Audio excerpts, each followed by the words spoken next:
Mass is held at St. Michael's in Kiev under political clouds and across a deep divide with the Russian Church over the war. The confrontations on the battlefield have brought a division in the Church between the Orthodox Church of Russia and the Orthodox Church of Ukraine. The Orthodox Church of Russia has supported Putin in this war. The Orthodox Church of Ukraine is supporting its soldiers by way of sending chaplains to the front to give them spiritual solace and strength in their fight. What in times of peace may have been differences have in times of war become a division. Moscow Patriarchate is, as structure, is a part of Russian government, and we can see how a leader of Russian Orthodox Church, Patriarch Kirill, now plays the role of official of Russian government, how he expressed the same views like Minister of Foreign Affairs Lavrov, for example, or Putin himself.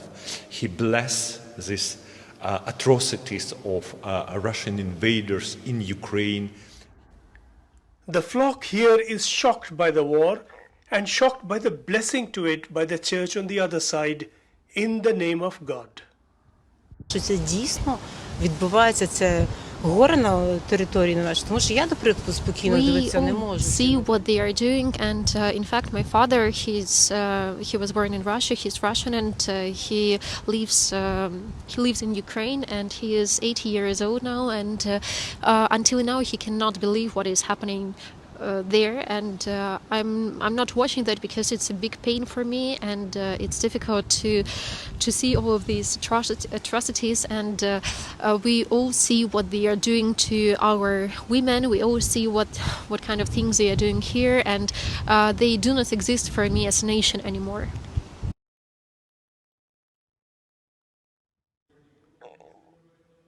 The Church believes that God's ways will finally find a way that is just.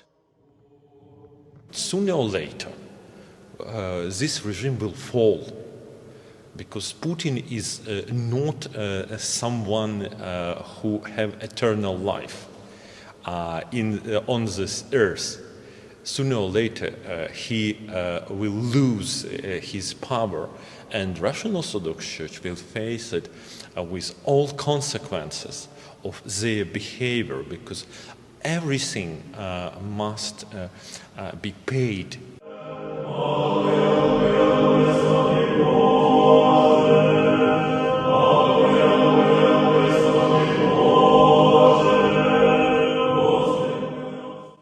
The Orthodox Church of Ukraine has about 300 chaplains on the front lines with the soldiers.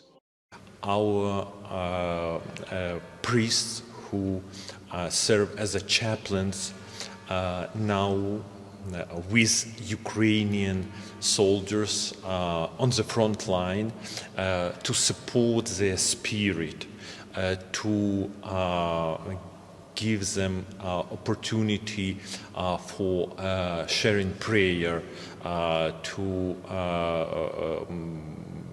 give them blessing even as a time of last minutes of their lives.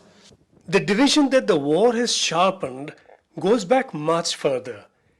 An 18th century cathedral on the site, built over an old church going back to the Middle Ages, was demolished by the Soviets in the 1930s. The church as we see it was rebuilt as recently as 1999 after Ukraine gained independence in 1991.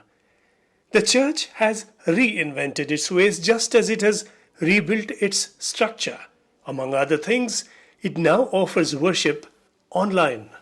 Here we have the app.